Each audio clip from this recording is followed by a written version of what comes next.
Hello, book lovers. I'm Peg, the book prize addict, back with some books to talk about that I think just might be on the Booker long list coming out in July. I'm trying to find different ones so I won't have so many to read once the long list comes out. And it's fun. I'm really having fun with this project and running into some books I wouldn't have known about beforehand. Just a short reminder, the rules are to be on the Booker Prize list this year. The fiction can be written by anybody, anywhere, as long as it's written in English, not translated. And it has to be published in the UK between October 1st, 2021, last year, and this year, September 30th. So there's going to be some books on it, even when it comes out, that haven't been published yet, especially in the US, but we'll do what we can.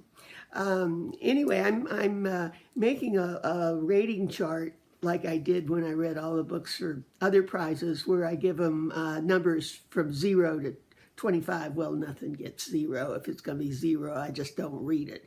Okay, you can see on my details there, I have last videos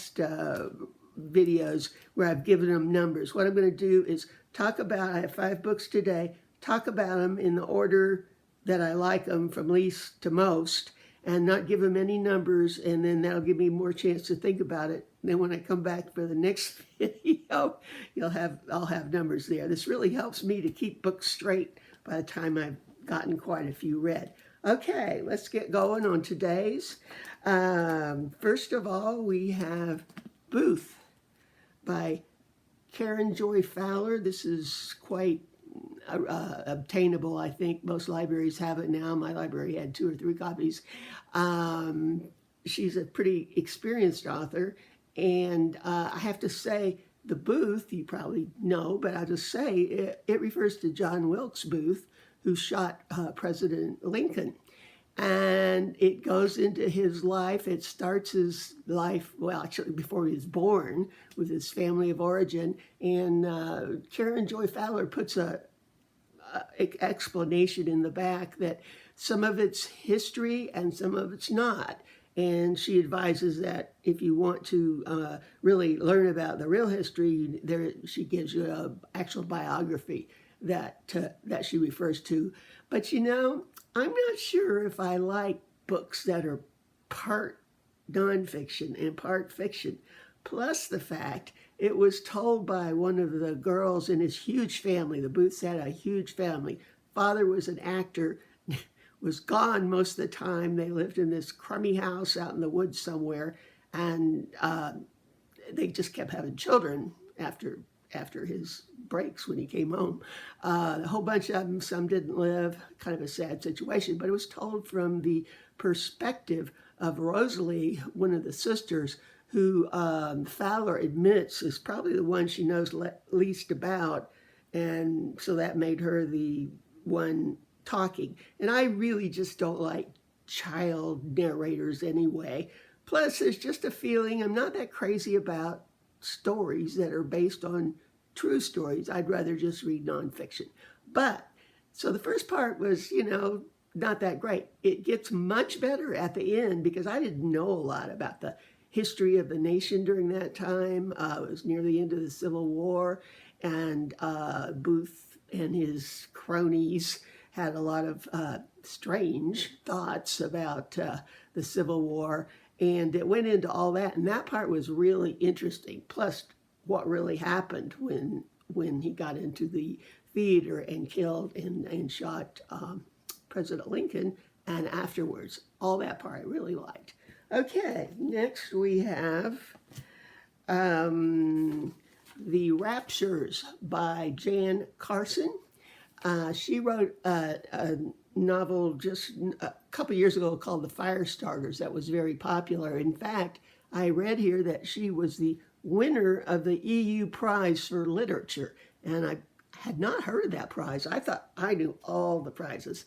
So I looked this up, And actually, she must have won it for her first book, because what it is the committee, the EU committee, gets together, has all the different countries, and it's hard to, from what I can see, they give prizes to a third of the countries each year. And that way, and she represented Ireland in the prizes. Probably not a prize I'll really follow.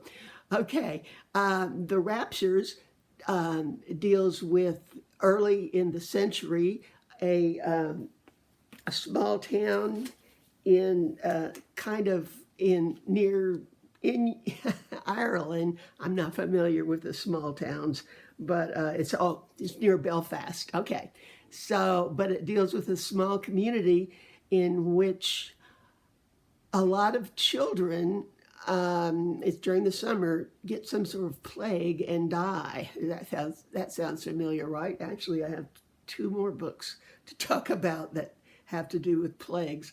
Okay, anyway, but this is told again from a teenage or younger girl. Her family was very religious, as in the can't do anything, can't see movies, can't, way, and that kind of impact on her life, and you can see her viewpoint from that. And as the children are dying, they're blaming different people in the community, and they don't understand what's happening now.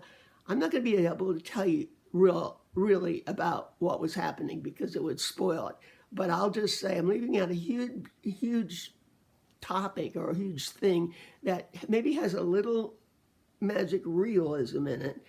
Not really weird, but if you do read it, let me know if you think the magic realism in it is good or bad, or helps it, or how it fits in with it. I'll just leave it at that.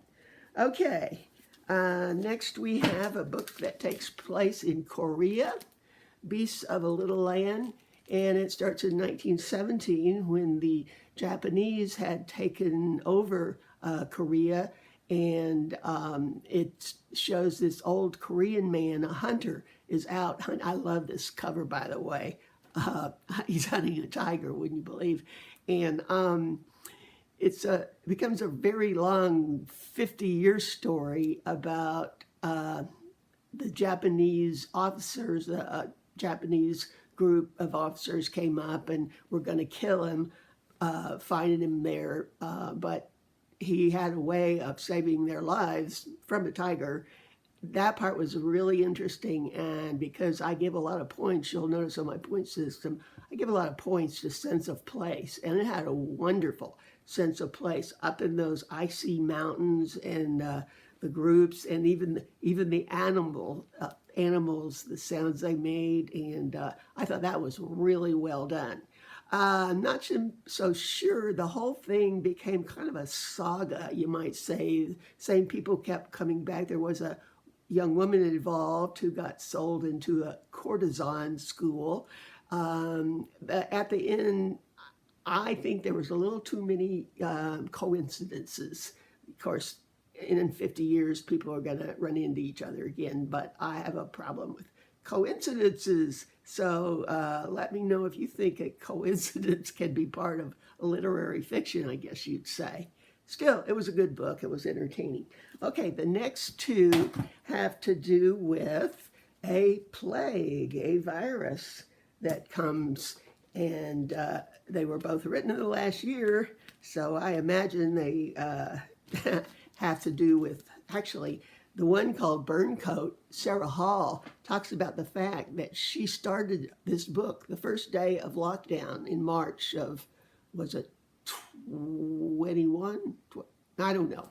No, it must have been 20, March of 20. And she got up every morning while it was still dark out and wrote for a while.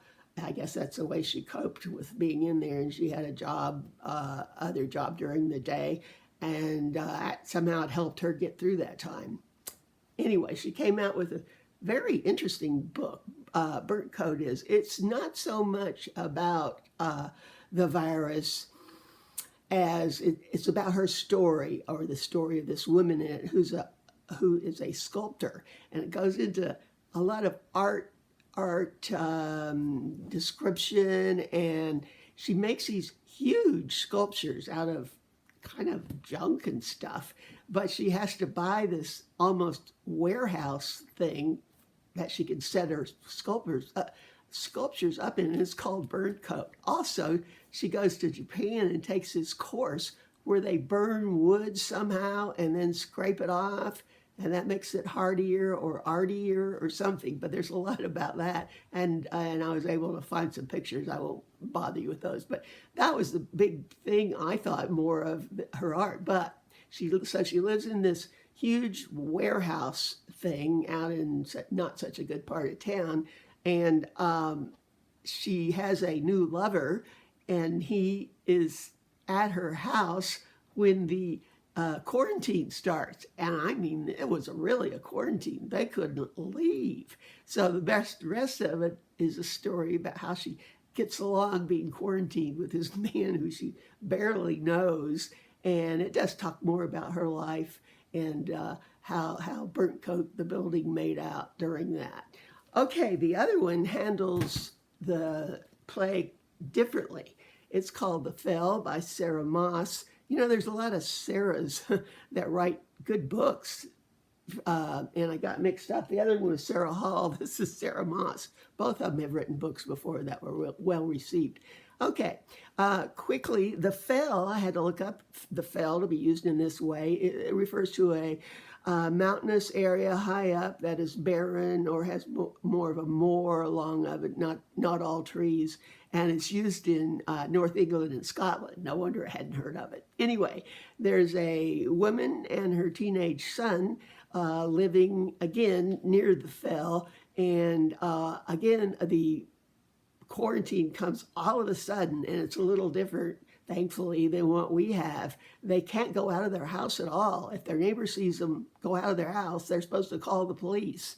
And I think they're just not real sure yet what does. But anyway, the woman in this, she and her teenage son are getting on each other's nerves. And one night she just decided, you know, nobody lives around them. She has to go for a walk. She just can't stand being in that house anymore.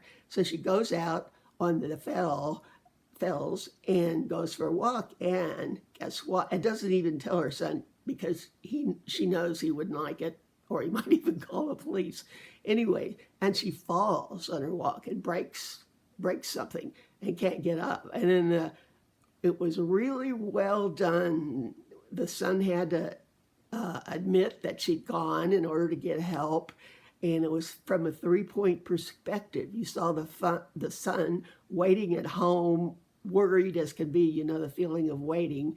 You saw the search party involving a helicopter and a lot of more good landscape they talked about. And then we were in the mind of the woman who fell.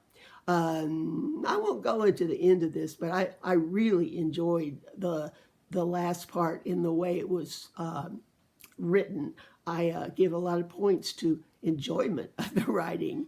You can see in my point system, and this one got quite a few.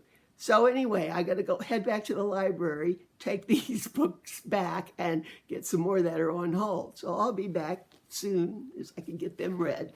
All right, thanks. Bye.